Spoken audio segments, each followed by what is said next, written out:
सभी को नमस्कार और प्रणाम। और जैसा कि आपको पूर्व में विदित है कि हम लोग ज्योतिष शास्त्र के मूलभूत सिद्धांत को समझने का प्रयास कर रहे हैं। और अभी हमारे टॉपिक चल रहे हैं राशि भेद अध्याय और ग्रह के भेद अध्याय, ग्रह भेद अध्याय। यानी राशि और ग्रहों के भेद को जितना सरलता से, जितना सूक्ष्मता से, जितना गहराई से हम जान लेंगे, तो प्रिडिक्शन करते समय वो सारी छोटी छोटी बातें जब हमारे माइंड में बैठी होती हैं, तो उनको हम डिफरेंट डिफरेंट तरीके से लगा के, इस्तेमाल करके, यूज करके डाइवर्सिफाइड प्रिडिक्शन कर सकते हैं। अदरवाइज अगर हम राशि और ग्रह के भेद अध्याय को नहीं जानेंगे, तो हमारा प्रिडिक्शन जो है वो स्थूल रूप से होगा, मोटा मोटी प्रिडिक्शन कर पाएंगे। लेकिन अगर सूक्ष्म रूप से प्रिडिक्शन करना है, तो इन एंड आउट किसी भी व्यक्ति के बारे में जब आपको इन और आउट की जानकारी होती है, तो उसके बारे में आप अच्छा प्रिडिक्ट कर सकते हैं, राइट। भाई कोई शहर आपने अच्छे से देखा है, एक गली मोहल्ला उसका आपने नापा हुआ है, तभी तो आप बता पाएंगे कि यही शॉर्टकट है, यहाँ से निकल जाओ। बस वही सेम फंडामेंटल प्रिडिक्शन में है।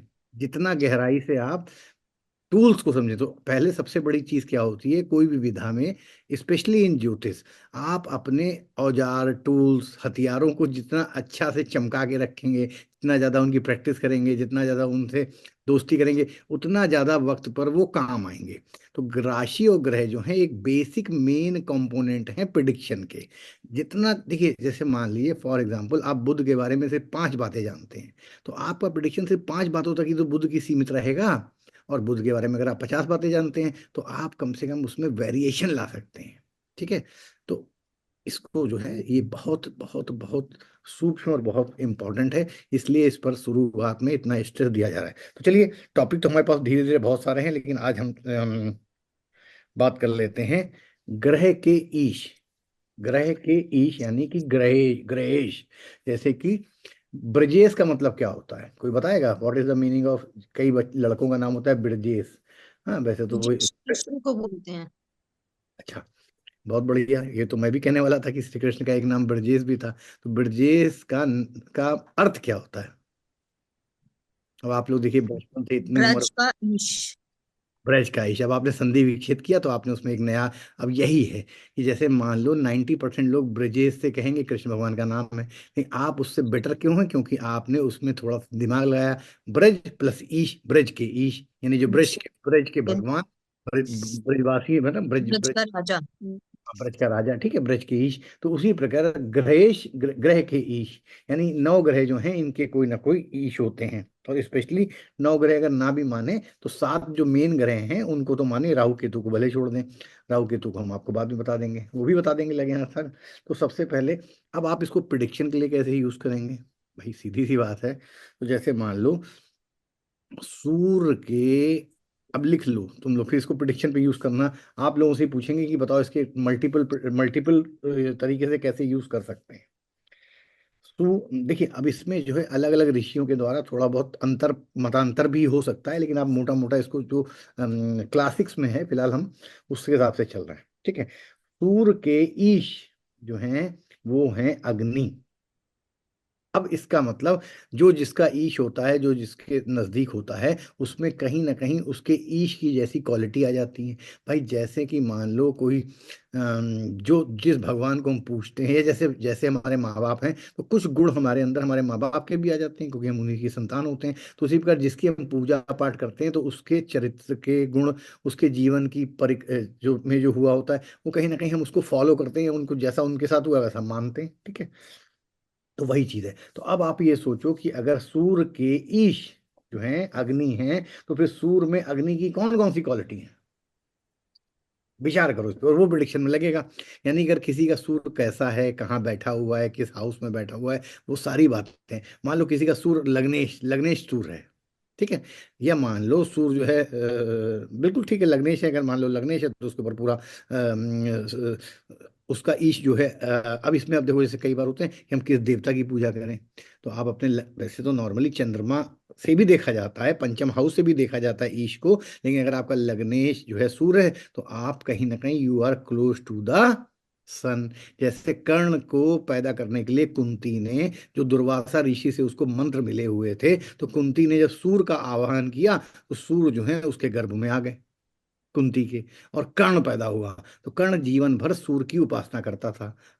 सूरज निकलने से पहले नदी के पास पहुंच जाता था, स्नान करके दान करता था सूर्य देवता से।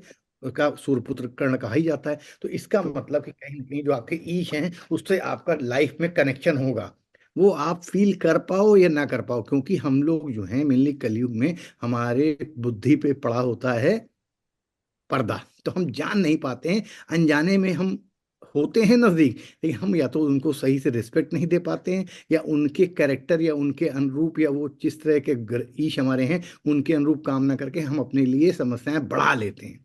अगर हम अपने ईश के गुणों को फॉलो करें तो जीवन में चार्ट पे 50% प्रॉब्लम तो ऐसे ही सॉल्व हो जाए। ठीक है, तो अब हम आते हैं अग्नि। तो सूर्य देखिए, अग्नि जो है, अग्नि का रोल क्या है? अग्नि के बहुत सारे रोल होते हैं। अलग अलग रेफरेंस टू कॉन्टेक्स्ट में अग्नि को हम विभिन्न विभिन्न तरीके से इस्तेमाल करते हैं। देखो, अभी यहाँ पे सूर्य की बात नहीं करते हैं, लेकिन हम आपको एक जनरल बात समझाते हैं। अग्नि का सबसे, पता है सबसे बड़ा रोल क्या होता है? अग्नि का सबसे बड़ा रोल होता है कि किसी, अग्नि इज लाइक अ मैसेंजर। सही पते हम्म। पे सही चिट्ठी पहुंचाना अग्नि का काम होता है। क्योंकि तभी जैसे जिस देवता के लिए हम आहुति डालते हैं, कुबेर के पूजा लिए, में दिया जलाया जाता है। हाँ मैं उस पर भी आता हूँ, बिल्कुल सही कह रही हैं आप। तो अग्नि में जब हम होम करते हैं, यज्ञ में अग्नि जला के जिस देवता की आहुति डालते हैं, तो अग्नि अपने मुंह खोल के उस आहुति को ग्रहण करती है और उस देवता तक पहुंचा देती है। तो अग्नि का एक मेजर रोल ये है कि सही आपकी ऊर्जा को, एनर्जी को सही आदमी तक पहुंचाना। और अग्नि मतलब कि पूरी उसको प्यूरिफाई कर देना, मतलब अग्नि का एक, और अग्नि का सबसे बड़ा रोल क्या है? सब पवित्र कर देंगे। यानी कि अगर मान लो सोना जो है 16 कैरेट का है, तो उसको अग्नि में तपा के जो खराबी है वो निकाल देते हैं और उसमें से 22 कैरेट का सोना अलग कर लेते हैं। तो अग्नि जो है प्योरिटी की भी निशानी है, मैसेंजर भी है, आपकी चीज को सही जगह पे पहुंचा भी देगी। ऐसे आप पूजा करते रहो तो शायद आपकी पूजा देर में फलित हो। इसीलिए तुमने कभी देखा होगा, जैसे अभी कुंभ लगा हुआ है, या तुमने कभी किसी सिद्ध पुरुष के पास जाओगे तो देखो उनके वहां 24 घंटे उनके पास एक लकड़ी जलती रहती है। हम्म। होगा, जैसे पुराने बाबा लोग जब जिनके पास जाते हो ना, जैसे नागा हो या कोई भी हो, अघोरी हो, उनके पास तुम देखो हमेशा जहाँ वो बैठे होंगे स्थान पे एक परमानेंट 24 घंटे सालों तक लकड़ी एक जलती रहती है। तो उसका भी वही महत्व है। वो सब एनवायरनमेंट को पवित्र कर देती है, कोई बैक्टीरिया वायरस नहीं होते हैं। और सूर्य का भी यही काम है।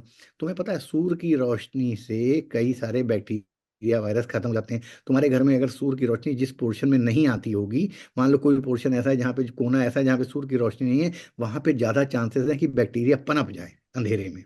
ठीक, सूर्य की रोशनी पड़ने से बहुत सारे कीटाणु बैक्टीरिया जो खराब होते हैं वो नष्ट हो जाते हैं। तो इसका मतलब अग्नि, सूर्य क्योंकि देवता अग्नि है, तो इसका मतलब अग्नि पवित्र कर रही है चीजों को, सही सही कर रही है। सूर्य जो है अपनी ऊर्जा से हर चीज का जो है संचालन करता है। वनस्पति देखो, अब आपने हाई एर्थ की बायोलॉजी याद करो। Photosynthesis is a process in which plant chlorophyll is combined with sunlight and form food.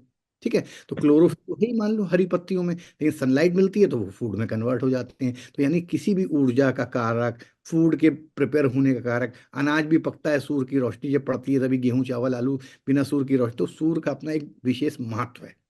और अग्नि उसमें तत्व है क्योंकि हीट है। ठीक है, मान लो, तो ये सारी चीजें इनको, तो हमारा यहाँ पे जो आप लोगों को डिस्कशन या सत्संग जो हम लोग ज्योतिष का करते हैं उसका पर्पज ये है कि आप कोई भी चीज हो, जब तक आप उसको ब्रॉड स्पेक्ट्रम में नहीं समझेंगे तो प्रिडिक्शन आपका लिमिटेड रहेगा। यानी आपका प्रिडिक्शन क्या रहेगा कि सूर्य है भैया, लग्न में बैठा है और सूर्य खराब है, तो भैया इसके सर में दर्द हो रहा होगा, इसके सर में गर्मी चढ़ी रहेगी। छाती पे है तो इसके शरीर में जो जलन होगी सीने में, इसको खट्टी डकारें आएंगी, इसका पित्त बढ़ जाएगा। पेट में होगा तो इसके अल्सर हो जाएगा, क्योंकि अल्सर मतलब गर्मी के कारण कोई अंदर हो। तो ऐसे नहीं, और भी बहुत सारे उसके पहलू हैं। ठीक है, बहुत सारे पहलू को, हर पहलू पर धीरे धीरे ध्यान देना शुरू करो कि अग्नि का क्या रोल है। ठीक है, अग्नि जो है, अब अग्नि जो है वो धर्म त्रिकोण में होती है, 1 5 9। तो यानी कि कहीं ना कहीं अग्नि का संबंध राइटफुल ड्यूटी से भी है। यानी कि अगर आपका सूर अच्छा है तो फिर आप जीवन में rightful duty, what is right and what is wrong for you, इसकी आपको समझ होगी। सूर जो है, अच्छा अब एक बताओ, अब देखो सूर का एक प्रिडिक्शन करो। जैसे मान लो किसी का सूर बहुत बढ़िया है, अब हम तुम्हें एक प्रिडिक्शन बता रहे हैं, तुम बताओ अगर सूर किसी के चार्ट में बहुत बढ़िया है तो वो इंसान कभी भी भेदभाव नहीं करेगा, सबको बराबर दृष्टि से देखेगा। ये तुम सूर से इस क्वालिटी को कैसे जोड़ पाओगे? जिसको आता हो वो हाथ उठाए या जो बोले। ऋषभ, सबको अनम्यूट मत करो, सबको म्यूट रखो अपने पास, और जिस जो हाथ उठाए उसको सिर्फ म्यूट करो, जिससे, क्योंकि तीन चार लोग बोलते हैं ना, बोलेंगे तो डिस्टरबेंस होगा। तो अब आप लोग जो जो भी इस बात को एक्सप्लेन करना चाहें, जो मैंने भी बोला कि सूर्य अगर अच्छा है चार्ट में, तो वो इंसान लोगों में भेदभाव नहीं करेगा, सबको बराबर से ट्रीट करेगा। ये चीज तुम सूर्य की पर्सनालिटी और सूर्य की कहानियों से कैसे प्रूव कर सकते हो? हेंस प्रूव करना है तुम्हें ये बात, ये प्रिडिक्शन। तो जिसको जो जो बता सकता है वो बताए। हाँ, गजानन, नहीं, जया, जया को, गजानन तो बता देगा, जया को पूछते हैं। सर राधे राधे। हम्म, सर है ना, राजा किसी के साथ में भेदभाव नहीं करता, तो सूर्य की क्वालिटी होती है राजा जैसी। बहुत हद तक आपका सवाल एकदम सही है, जवाब सही है, नहीं बस थोड़ा शब्दों को अच्छे से इस्तेमाल करेंगी तो आपका जवाब और सुंदर लगेगा। देखो, सूरज जब निकलता है तो क्या वो ये देखता है कि हम पीएम मोदी के वहां रोशनी देंगे और गरीब के झोपड़े में रोशनी नहीं देंगे? क्या वो ये देखता है कि एक जो है हिंदू के वहां रोशनी देंगे और मुसलमान की छत पे रोशनी नहीं देंगे? या जो है हम खाली जो है जहाँ पे जो है मतलब कभी जंगल में रोशनी देंगे और समुद्र में उजाला और गर्मी नहीं देंगे? कभी नहीं करता है। वो पूरे क्षेत्र में जब उगता है तो सबको समान रूप से, जो भी उसकी अच्छाई या बुराई है सूरज में, वो सबको समान रूप से देता है। कभी वो भेदभाव करता है कि नहीं भैया, भाई, ऑस्ट्रेलिया में ज्यादा गर्मी देंगे, हिंदू, वो अलग बात है कि उसके अर्थ के इंक्लिनेशन से अलग अलग जगह पे सीजन चेंज होते हैं, लेकिन जहाँ पे जो सीजन उसका है वो तो वही वैसे ही रहेगा, वहाँ पे जो रहने वाले हैं। अब वो ये तो करता नहीं, नहीं हाथी को हम ज्यादा, हाथी हाथी बड़ा है तो इसको जो है शेर जो है जंगल का राजा, तो इसको ज्यादा रोशनी दे देते हैं, और बेचारा कछुआ तो कछुए को कम, ऐसा तो नहीं करता है वो, ठीक है। तो यही चीज, अब ये देखो प्रिडिक्शन यहीं से शुरू होते हैं कि अगर किसी का सूर्य जो है बलवान है, स्वच्छ है, धर्म की राशियों में है, तो वो जो है क्या करेगा, उसके पास कोई गरीब है अमीर है सबको बराबर से न्याय देगा। अगर मान लो उसके पास ग्रांट की पावर है, कि मान लो उसके पास सरकार ने कहा कि तुमको हम 20 लाख रुपए दे रहे हैं, सबको जिसको जरूरत हो उसको बांटो, तो वो फिर यहाँ पर जिसको जरूरत होगी, ऐसा नहीं है कि फिर अपने चाचा मामा ताऊ को बांट लेगा। तो जो ईमानदार ऑफिसर्स होते हैं उनके चार्ट में आप देखो, जो न्याय करते हैं पब्लिक साथ, सबके साथ बराबर का न्याय, जो जज लोग होते हैं उनके चार्ट में, तुम जब अगर कोई अच्छा जज है जो ईमानदारी से अपना काम कर रहा है, सबको एक नजर से देख रहा है, सबके साथ बराबर का हक, सबको हक दे रहा है, तो इसका मतलब उसका सूर मजबूत होगा। और जिसका सूर कमजोर होगा वो क्या करेगा? Family first. फैमिली फर्स्ट, यानी कि कहीं ना कहीं अपने चाचा मामा ताऊ, अपने परिवारवाद चलाएगा, अपने परिवार को बांट देगा, दूसरों को देगा ही नहीं। तो ये सब देखो, यहीं से प्रिडिक्शन तुम लोगों को सीखना है। कोई भी चीज एस्ट्रोलॉजी में छोटी बड़ी नहीं होती है, हर चीज तुम्हें कुछ ना कुछ सिखाती है। तो सूर्य अग्नि, अब बात कर रहे थे हम सूर्य और सूर्य के देवता अग्नि की, अब अग्नि के बारे में समझ लो। तुमको अगर सूर्य की क्वालिटी को समझना है तो सूर्य को समझने से पहले अग्नि को समझो। क्यों? क्योंकि सूर्य के ईश जो है वो अग्नि है। तो अग्नि के बारे में तुम्हें बहुत सारी कहानियां पुराणों में मिल जाएंगी, स्पेशली अग्नि पुराणों में, ठीक है। और भी पुराणों में, तो अग्नि के कैरेक्टर को समझो। अग्नि के साथ, अग्नि की दो पत्नी हैं, स्वाहा, और एक का नाम मुझे नहीं याद आ रहा है इस समय, हम्म, खैर नहीं, बता देंगे, याद आ जाएगा। तो कितनी अपनी जवानों से वो जो है हविष, हविष मतलब जो यज्ञ में जो खीर या जो कोई चीज भी संविधा दी जाती है उसको हविष बोलते हैं। वो हविष लेती और जिस देवता के नाम की होती है उस तक पहुंचाना उसका काम है। तो ऐसे धीरे धीरे तुम लोगों की एक अंडरस्टैंडिंग ज्योतिष के प्रति डेवलप होगी कि ज्योतिष जो तुम्हें दिखता है उतना नहीं है, उसमें बहुत डीपनेस है, राइट। अब सूर्य में तेज है। अब जैसे सूर्य समझ लो, सूर्य के, अब जैसे सूर्य के अब तुम्हें हम सूर्य से प्रिडिक्शन करना सिखाते हैं। सूर्य की पहले जीवन में देखो, सूर्य के जीवन में हुआ क्या क्या। सूर्य के अंदर बहुत तेज था, बहुत वेल्योर था, बहुत जो है कहते हैं ना हीट इफेक्ट, वेल्योर, हाँ। तो उसके कारण जो उनकी पत्नी संज्ञा थी, वो सूर्य के साथ कंफर्टेबल नहीं थी। तो जब सूर्य जो है संबंध बनाते थे तो वो जो है सूर्य की हीट के कारण वो बर्दाश्त नहीं कर पाती थी। तो धीरे धीरे क्या हुआ, उनको लगने लगा कि हम इनको जो है, ये हमारे पति में इतना तेज है और मैं जो है इनके तेज को बर्दाश्त नहीं कर पाती हूँ। तो उन्होंने क्या किया, अपनी एक डमी बना दी छाया नाम की, और छाया को वहां पे छोड़ के वो चली गई तपस्या करने। तो सूर्य भगवान जो है छाया बिल्कुल same as it is ditto बना दिया। तो छाया जो है सूर्य भगवान के साथ रहने लगी, उनसे भी दो तीन बच्चे पैदा हुए, यमी, सनी, और पहले से संज्ञा से भी कुछ बच्चे पैदा हुए, ठीक है। तो इसका मतलब अगर सूर्य जिसका बहुत स्ट्रांग होता है, तो जो सूर्य के जीवन में हुआ है वो तुम्हारे जीवन में जरूर होगा, ठीक है। अब इसका एक एग्जाम्पल समझ लो। फिर जब, फिर उसमें और बहुत सारी कहानियां हैं, लेकिन अल्टीमेटली कहने का मतलब, सूर्य के प्रताप और वेल्योर के कारण कभी कभी उनके गृहस्थ जीवन में उनकी हीट, उनकी एनर्जी, उनका जो है ऑरा, उनकी वाइफ लोग जो है सह नहीं पाती। तो अगर किसी का सूर बहुत स्ट्रांग है तो कहीं ना कहीं उसके फैमिली लाइफ में डिस्टरबेंस भी होता है। क्यों? क्योंकि वो जो है बॉस की तरह बिहेव करेगा, राजा की बिहेव करेगा, बहुत ज्यादा प्रतापी या बहुत ज्यादा वेल्योर होगा, तो कभी कभी पत्नी जो है उसके ऑरा के आगे डाउन हो जाती है और फिर उसको लगता है कि यार मैं कहाँ, मैं इनको नहीं झेल सकती या बर्दाश्त कर सकती। तो यहाँ पे दिक्कत भी आती है। इसी प्रकार एक और कहानी सुन लो। जब हुआ कि सूर, तो सूर की पत्नी जो संज्ञा थी वो विश्वकर्मा की पुत्री थी। तो संज्ञा जो है विश्वकर्मा के पास गई और उनसे रिक्वेस्ट करी अपने पिता से, यानी सूर के ससुर से, कि भाई देखो ये जो तुम्हारे, जिनसे हमारी शादी कर दी है सूर से, इनमें तो इतना तेज है कि हम तो बर्दाश्त कर नहीं पाते, हम इनके साथ रहना हमारे लिए बहुत मुश्किल है। तो तुम एक काम करो, तुम चलो हमारे साथ, तुम तो विश्वकर्मा हो। विश्वकर्मा का मतलब सेलेस्टर आर्किटेक्ट। विश्वकर्मा जो होते हैं, Vishwakarma is the architect of देवता।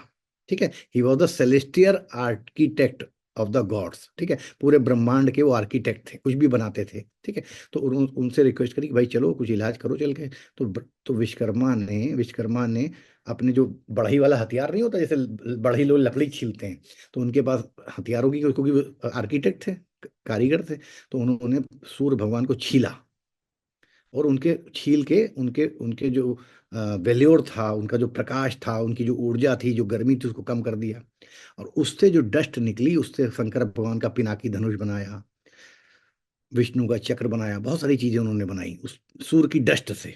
वो जो निकला ना, छीलन निकली सूर को छीलने में, तब फिर वो संज्ञा। तो ऐसे जब पुराणों की स्टोरी तुम समझते हो तो तुमको जो है प्रिडिक्शन कैसे कर दो। अब इसको प्रिडिक्शन में गई है, तो एक पुराण की स्टोरी तुमने पढ़ी, तो इसका मतलब ये समझ लो कि जिसका सूर स्ट्रांग होगा उसकी पत्नी जो है ससुर के पास जाएगी और ससुर आके उसको जो है रिक्वेस्ट करेंगे या कोई ऐसी चीज करेंगे जिससे कि फिर, या उसको समझाएंगे या उसके साथ मीटिंग करेंगी, भाई देखो थोड़ा सा जरा अपने प्रताप, अपने बल को जरा थोड़ा कंट्रोल में रखो, हमारी बेटी जो है कंफर्टेबल नहीं है। तो ये, क्योंकि जीवन में ये सूर्य के साथ हुआ है, उस व्यक्ति के साथ थोड़ा बहुत एयर फेयर के साथ उसके जीवन में कभी ना कभी ये जरूर होगा।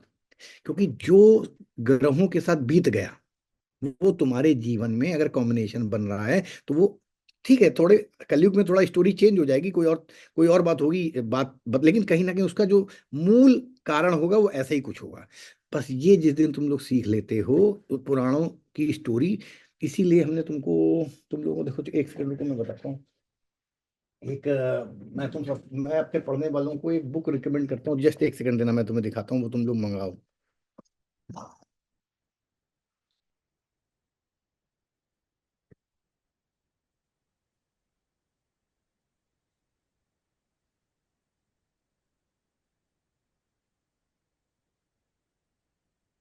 एनीवे, बुक मैं ढूंढ के रखूंगा, अभी मैं अपनी देख रहा हूँ, लेकिन लाइब्रेरी में मुझे कहीं दिख नहीं रही कि कहाँ पे मैंने उसको डाल दिया है। पर वो आरजी राव की बुक है, आरजी राव कह रहे हैं, वी एस राव की। वो उसका पीडीएफ है मेरे पास, मैं तुम लोगों को ग्रुप में डाल दूंगा, ऋषभ को दे दूंगा, वो तुम लोगों को देगा। उसमें क्या है, नवग्रह पुराण, नवग्रह पुराण नाम की एक बुक मैं तुम लोगों को भेज दूंगा पीडीएफ में, उसको पढ़ना। तो उससे तुम्हें पता चलेगा कि ग्रहों की उत्पत्ति, उनके जीवन में क्या क्या हुआ, अच्छाई और बुराई क्या क्या उन्होंने किया। तो जो ग्रहों ने किया है, और वो ग्रह अगर तुम्हारी कुंडली में पावरफुल है तो उससे मिलते जुलते इवेंट हमेशा तुम्हारी लाइफ में होंगे। ये हमेशा ध्यान रखना, ठीक है।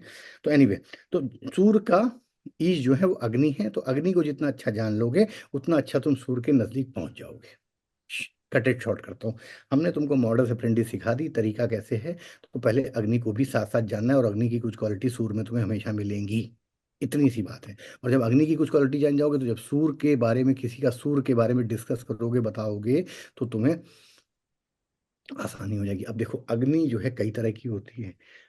एक अग्नि पेट में होती है जिसको जठर बोलते हैं, एक शमशान की अग्नि होती है। तो इसमें इसीलिए हम तुम लोगों को क्या कहते हैं, हमेशा ज्योतिष पढ़ने से पहले दर्शन शास्त्र, वेद पुराण, इतिहास, माइथोलॉजी, ये व्याकरण, भाषा, छंद, निरुक्त ये सब की थोड़ी थोड़ी जानकारी होनी चाहिए। अब जैसे तो तुमको पता ही नहीं कि अग्नि कितनी प्रकार की होती है, वायु 49 प्रकार की होती है उसके, अब जैसे, तो उसके ये सब प्रिडिक्शन में लगता है। ये मत सोचो कि अग्नि का, अब जैसे मान लो पेट की अग्नि है, अब मैं ऐसे मान लो कि पंचम हाउस में जल तत्व की राशि पड़ जाए, देखो सीखो। अब यहीं से प्रिडिक्शन, भले हम सूर्य की बात कर रहे हैं, लेकिन देखो कैसे प्रिडिक्शन होता है, इसको हम तुम्हें सिखाते हैं। जब तक ठीक है, बोर्ड दिख रहा है, देखो अब हम तुमको बहुत एक सिंपल प्रोडिक्शन दिखाते हैं कि कैसे अग्नि जो भी हमने सिखाई, पेट की अग्नि जठर होती है, उसे प्रोडिक्शन कैसे किया जाएगा। जैसे मान लो ये है पंचम हाउस है और ये छठा हाउस है, दिख रहा है। अब जैसे मान लो ये मैंने हाउस लिख दिया, लेकिन हाउस हटा देते हैं। जैसे मान लो यहाँ पे 8 नंबर की राशि पड़ जाए, ठीक, 8 नंबर की राशि पड़ गई, और यहाँ पे मान लो सूर्य बैठ जाए, ठीक है। तो आगे जब हम तुम्हें सिखाएंगे तो हम तुम्हें ये बताएंगे कि सारे भावों के बॉडी पार्ट कौन से होते हैं। जैसे ये सर है, ये गला है, ये कंधा है, ये छाती है, ये अपर एब्डोमेन है, ये लोअर एब्डोमेन है, ठीक है।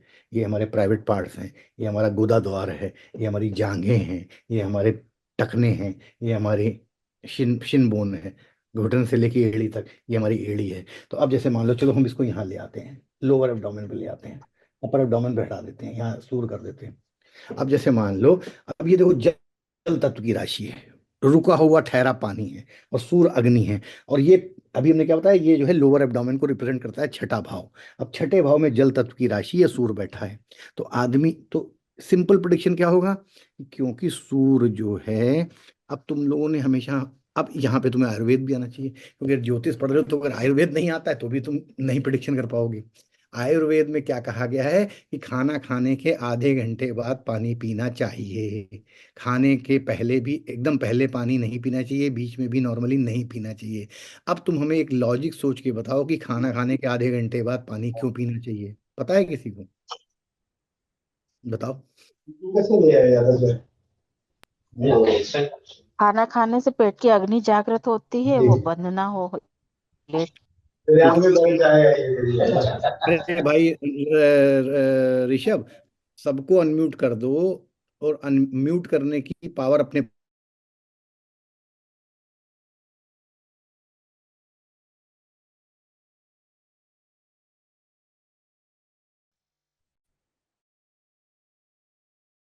सर आपकी आवाज नहीं आ रही है।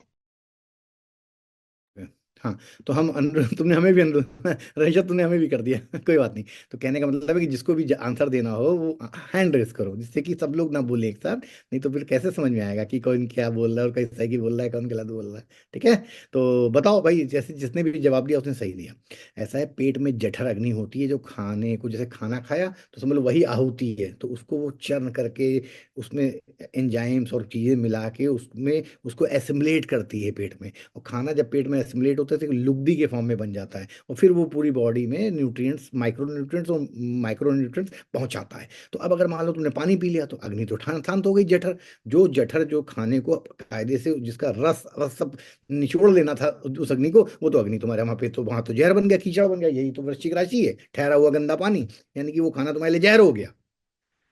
अब वो ना पूरी तरह से डाइजेस्ट हो पा रहा है, ना तो पूरी तरह से एब्जॉर्ब हो पा रहा है, वो जो है और वो उसी से फिर कॉन्स्टिपेशन भी हो रहा है, पेट भी नहीं साफ हो रहा है, वो गंदगी पड़ी हुई है पेट में।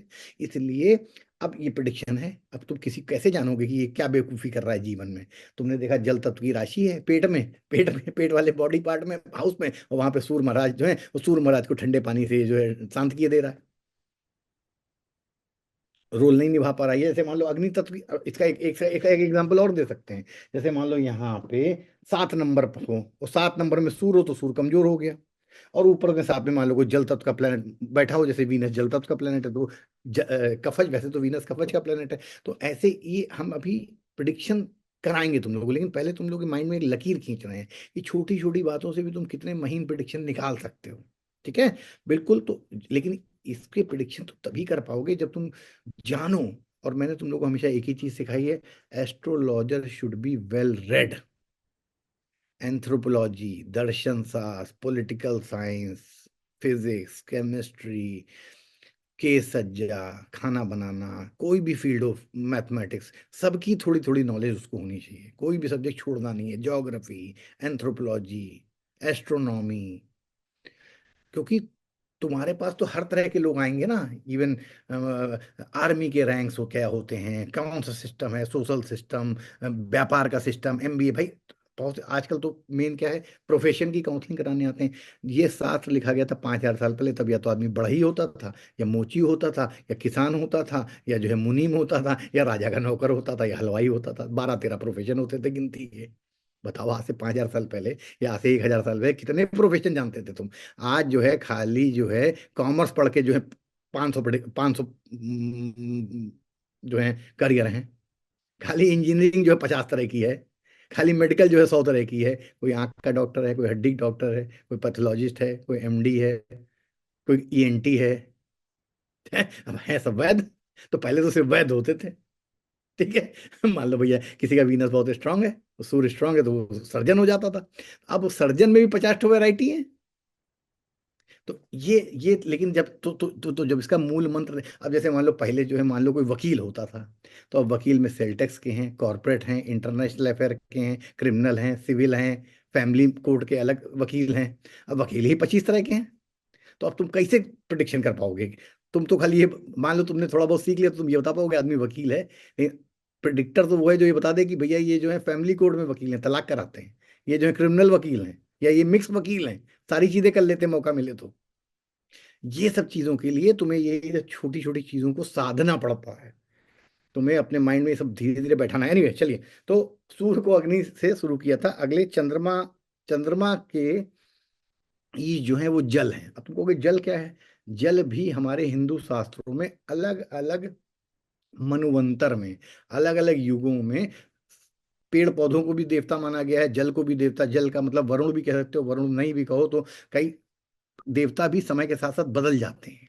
ठीक है। जैसे ऋग्वेद में हम प्रकृति को पा सकते, सूर्य को पूछते थे, चंद्रमा को पूछते थे, सागर को पूछते थे, नदियों को पूछते थे। धीरे धीरे रूप बदल के आज के तारीख में राम कृष्ण या कुछ विष्णु के अवतारों को हम ज्यादा पूज रहे हैं और शंकर भगवान को पूज रहे हैं। तो अलग अलग युगों में देवताओं की कैटेगरी भी बदल गई है, नाम भी बदल गए हैं अलग अलग। जब तुम पढ़ोगे वेद, तो धीरे धीरे उनमें भी रिफॉर्मेशन और उनके रूप भी हम लोगों ने बदले हैं। ठीक है। तो स्टार्टिंग में तुमको सबको पता है कि ऋग्वेद के टाइम में कोई ऐसा मूर्ति का प्रारूप नहीं था हमारे वहाँ। वो तो हमने बना लिया, उसमें भी खैर कोई कमी नहीं है, कोई गड़बड़ नहीं, लेकिन इसी तरह जल भी एक देवता थे। ठीक है। तो जल तो यानी कि चंद्रमा के देवता जल हैं। तो अब तुम जब विकिपीडिया में जाओगे या जो है विजडम लाइब्रेरी नाम की साइटों पे जाओगे, या वेद पुराण को अच्छे से खंगारोगे पुराने किताबों को, तब तुम्हें पता कहीं कहीं पे जिक्र आएगा कि जल जल जल भी एक देवता है। इसीलिए आज भी जब तुम पूजा करते हो तो तुम जल को स्थापित करते हो। क्योंकि तुम लोगों में आज एक बहुत बड़ी बात बता दूं, अब सीखना है, भले टाइम लगे लेकिन सीखो बढ़िया। तुम्हें पता है मैक्सिमम मंदिर जो है जल के पास बनाए जाते हैं। जल के बिना हिंदू वैदिक वैदिक में या सनातन में कोई काम नहीं होता है। दुनिया में हमने जो बोल दिया या कुछ भी हो गया, वो हर चीज जल में समाहित होती है। 10,000 साल पहले भी अगर कोई मंत्र बोला गया तो वो जल में समाहित है। 1 करोड़ साल पहले भी अगर किसी ने मुंह से आवाज निकाली, वो भी जल में समाहित है। और तरीका जिसको आता है, जो हायर लेवल के स्पिरिचुअल लेवल होते हैं, वो उसमें से दोबारा उसको निकाल भी लेते हैं ब्रह्मांड में गूंजते हुए शब्द या जल से। कैसे? वैदिक की बात करते हैं। जब आपकी डेथ हो जाती है, तो आपके जो अणु कण हैं, इलेक्ट्रॉन न्यूट्रॉन प्रोटॉन, वो राख में मिल जाते हैं। और जो भी आपकी आत्मा की जर्नी होती है, शरीर की जर्नी होती है, डीएनए में या जिसमें भी, वो आपके जो लाइफ के एक्सपीरियंस होते हैं वो उसमें, वो कहने को तो आपका शरीर जल गया, लेकिन वो सूक्ष्म रूप से वो आपकी राख में जो आपने पूरे एक्सपीरियंस लिए होते हैं वो रह जाते हैं। ठीक। अब वो अस्थियां क्या करते हैं? जल में प्रवाहित कर देते हैं। तो वो जो आपका एक्सपीरियंस था, ऐसे करोड़ों अरबों लोग जो डेथ होके जिनको या तो पूरी पूरी बॉडी डाल दी गई जल में, तो कीड़े मकोड़े खा गए, तो वो भी वही बात है। तो जल में सब कुछ संचित हो जाता है। हम लोग जल क्यों रखते हैं पूजा में? कि हम जो भी संकल्प पढ़ रहे हैं, जो मंत्र पढ़ रहे हैं, वो जल में परमानेंट हमेशा के लिए आ जाते हैं। ये भी एक साइंटिफिक रीजन है। फिर उसके बाद वो जल समुद्र तक पहुंच जाता है। सूरज की रोशनी से वो जल जो है, अब जल जल में वो समाई हो गया। आपका एक्सपीरियंस, आपकी आत्मा के महीन महीन कण जो हैं, वो सब जल में आ गए, और वो जल जो है एवापोरेट किया, बादल में पहुंचा। बादल में जाके वो जो है ठंडा हुआ, फिर जमीन पे आया, उससे पेड़ पौधे, अन्न बना, अन्न आया, तो वो जो अन्न खाया उससे भी कहीं ना कहीं हजारों लाखों चीजों का एक्सपीरियंस और डीएनए आप तक पहुंच रहा है। आपका तो ये एक साइकिल है। जल अपने अंदर बहुत कुछ समाहित रखता है। तो चंद्रमा क्या है? मन है, तो मन में बहुत कुछ समाहित रहता है, तो कभी एक एनर्जी वहां से जोड़ो। और जब आप जल के बारे में जानकारी इकट्ठा करोगे, तो आपको चंद्रमा के बारे में बहुत सारी बातें पता चलेंगी। अब जैसे क्या है, कोई आदमी बेहोश हो रहा हो, सबसे पहले क्या होता है, पानी का छिट्टा मारो। यानी चंद्रमा जो है एक रिफ्रेशिंग है। अब ये प्रिडिक्शन है, अगर मान लो किसी का चंद्रमा अच्छा है, अब तुमको मैं एग्जांपल देता हूँ इसको कैसे प्रिडिक्शन में कैसे यूज करें, कि जैसे ही आदमी जब मूर्छित हो जाता है तो चंद्रमा जो है जल छिड़क के, यार अब इसको पहले होश में तो लाओ, मतलब तो जल कितना जरूरी है। तो अब तुम समझ लो ज्योतिष में चंद्रमा औषधि का कारक है। औषधि का कारक है चंद्रमा, माँ का कारक है। तुम अपनी माँ की गोद में दुनिया के सब दुख दर्द भूल जाते हो, तो वही तो चंद्रमा है कि जहां पहुंच के तुमको तुमको दोबारा ताजगी आ जाए, तुम रिफ्रेश हो जाओ। ठीक है, अब ये सब जोड़ो, जल, माँ, मन। तो अब जैसे मान लो 5 दोस्तों का ग्रुप है, और एक आदमी में एक दोस्त का चंद्रमा बहुत स्ट्रांग है, तो जैसे ही वो जिसका चंद्रमा खूब अच्छा है, वो जैसे ही ग्रुप में आएगा तो ग्रुप एकदम से रिफ्रेशिंग हो जाएगा, उसमें जान आ जाएगी। अभी तक 3 4 बैठे थे, मुंह लटकाए, कोई अच्छी बात नहीं हो रही थी, सब बोर हो रहे थे, लेकिन जिसका चंद्रमा स्ट्रांग है वो ग्रुप में आया, और बस एकदम से सबके अंदर से ना बेहोशी में एकदम से छिट्टा पड़ गया पानी का, और सबके अंदर जोश आ गया, सब हंसने लगे, खिलखिलाने लगे, मजा लेने लगे। ये तुम पहचानो अपने ग्रुप में। हमने ज्योतिष जो है ऑब्जर्वेशन से सीखी है कि कौन सा इंसान जो है दोस्तों में आता है तो एकदम से चहल पहल शुरू हो जाती है। अब एक आता है बढ़िया बढ़िया, तुमको 2 अर्थी बातें सिखाता है, 2 अर्थी जोक सुनाएगा, मतलब डबल मीनिंग जोक्स। तो जो डबल मीनिंग जोक सुनाता है वो कौन होता है पता है तुम्हें? तुम लोग पता नहीं तुम लोग किस किस उम्र के पड़ाव से हो मेरे इस ग्रुप में। तुमको बता दें, इंडिया मतलब एक बहुत बड़ा डायरेक्टर था मराठी फिल्म का, उसका नाम था दादा कोंडके। किस किस ने नाम सुना है दादा कोंडके का, हाथ उठाओ। तुमने सुना है? तो दादा कोंडके ने सबसे पहले इंडिया में डबल मीनिंग सेंटेंस इस्तेमाल करना शुरू किया था। ये डेविड धवन अवन सब उसके चेले हैं, गोविंदा गोविंदा। असली इंसान जो जो डबल मीनिंग बातें करता था वो था दादा कोंडके। उसने बढ़िया बढ़िया पिक्चरें बनाई जिसमें तुम मीनिंग जो है, मतलब जिसमें तुमको खैर वो तुम लोग सब समझते हो, मैं क्या कहना चाहता हूँ। तो ultimately Dada Kondke was mercury dominated people, Johnny Lever is mercury dominated people. तो जो 2 अर्थी, क्योंकि मरकरी क्या है, थाली का बैंगन, इधर भी उधर भी, मतलब वो बोलेगा ऐसे से 2 मीनिंग निकलेंगे।